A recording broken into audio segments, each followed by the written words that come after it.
पीले दांत वाली बहू। रंजना कभी ब्रश नहीं करती थी।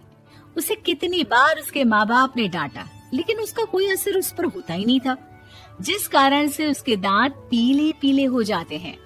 शादी के बाद अरे बहू, वैसे तो तुझ में कोई कमी नहीं है, पर तेरे दांत इतने पीले कैसे हैं बेटा?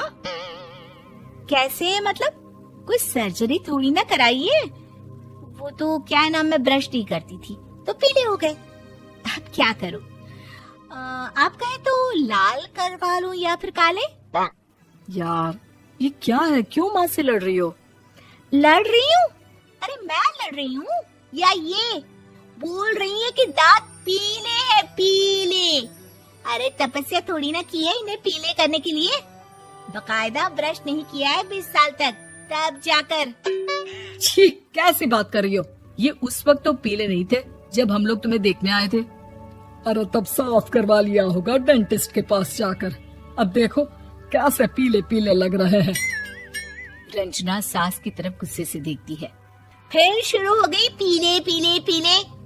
अरे पीले तो तब भी थे जब मेरे हाथ का रसगुल्ला उड़ा उड़ा कर खा रही थी और बोल रही थी, लड़की नहीं गुणों का खजाना दे रहे भाई साहब आप।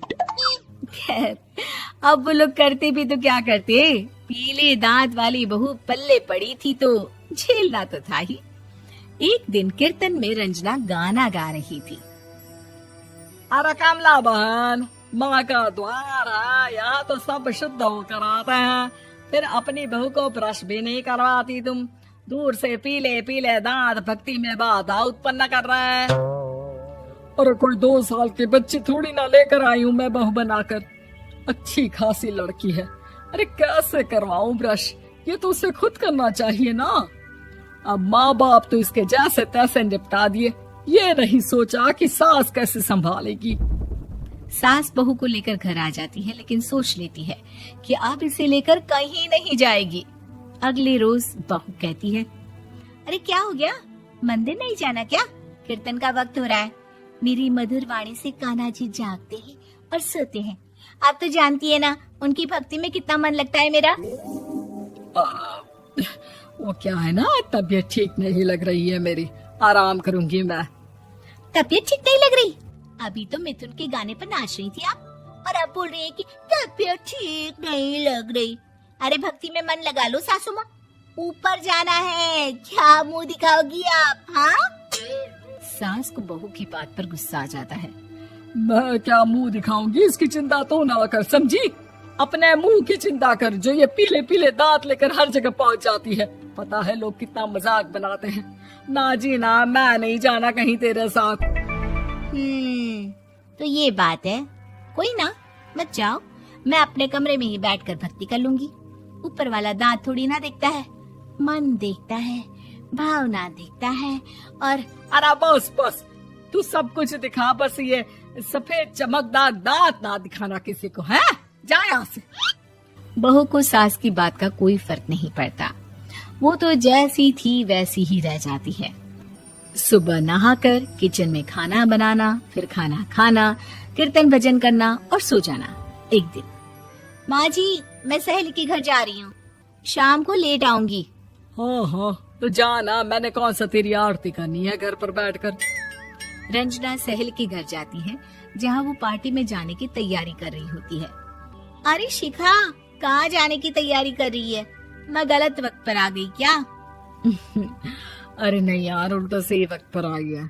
मैंने ये साड़ी और ज्वेलरी निकाली है यार, शाम को इनके ऑफिस की एक पार्टी में जाना है। बताना कैसा लग रहा है ये सब? नहीं यार, इस ड्रेस के साथ तो वो वाली ज्वेलरी अच्छी लगेगी। हाँ हाँ सही बोल रही है, मैंने ध्यान ही नहीं दिया। वैसे तो हमेशा से मस्त फैशन सेंस रखती है। तो बड़ा जाती होगी ना पति के साथ पार्टी में। रंजना कुछ नहीं बोलती, बस सोचती है कि यार काश ये बात सही हो जाती, पर मैं क्यों नहीं जाती पार्टी में? क्या इन लोगों की कोई पार्टी होती नहीं होगी? रंजना घर आती है और रात में पति से सवाल करती है, एक बात बताइए, आप मुझे किसी पार्टी में क्यों नहीं ले जाते?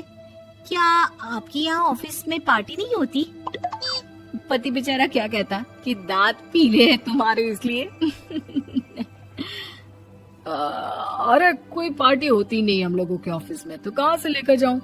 और मार्केट, मॉल, कहीं वीकेंड घूमना, कहीं तो। अरे यार, सारे हफ्ते में एक छुट्टी मिलती है, तो सोचता हूँ कि आराम ही कर लूं। क्यों? रंजना मन मार के रह जाती है। पहले कभी सास के साथ मंदिर जाया करती थी, लेकिन वो भी सास ने ले जाना बंद कर दिया। घर बैठी बैठी रंजना बोर हो जाती है। तभी उसे आइडिया आता है और वो मायके जाने का सोचती है। सासू माँ, 2 दिनों के लिए मम्मी के घर जा रही हूँ। अच्छा अच्छा ठीक है, आराम से जा। और हाँ, माँ से कुछ अच्छी आदत सीख कर आना कि कैसे शरीर के हर भाग की तरह दांतों की सफाई भी जरूरी होती है, समझी? शुरू हो गई ना आप। वो लोग आपकी तरह नहीं है कि छोटी छोटी बात का बतंगड़ बना दे। उन लोगों के लिए मैं मायने रखती हूँ, ना कि मेरे पीले पीले दांत। रंजना माँ को बिना बताए उन लोगों को सरप्राइज देती है, लेकिन जैसे ही वो दरवाजे पर पहुंचती है, अंदर देखती है कि घर वाले कहीं जा रहे होते हैं। अब माँ, काश रंजना दीदी के दांतों वाली प्रॉब्लम नहीं होती, तो वो भी हम लोगों के साथ चलती ना बुआ जी की बेटी की शादी में।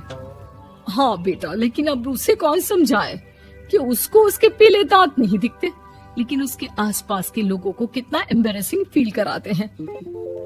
मुझे तो कितनी बार उसके स्कूल की टीचर ने शिकायत की कि उसके साथ कोई लड़की बैठना भी नहीं चाहती, और ना ही कॉलेज में कोई उससे बात करना चाहता था। लेकिन पता नहीं क्यों उसे ये बात समझ में ही नहीं आती। कोई कमी नहीं है उस लड़की में, बस यही कि दांत पीले हैं। वो तो भला हो जीजा जी और उनकी माँ का, जो दीदी को जैसी है वैसे ही रखा हुआ है। रंजना को अपने घर वालों की बात सुनकर बहुत दुख होता है।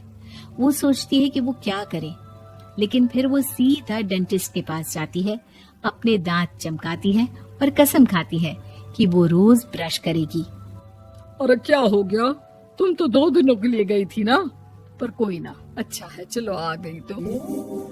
रंजना सास के सामने आकर खड़ी हो जाती है और पूरी स्माइल करती है, उसके चमकदार दांतों को दिखाती हुई। हैं? चले मंदिर। माँ, मुझे माफ कर दीजिए,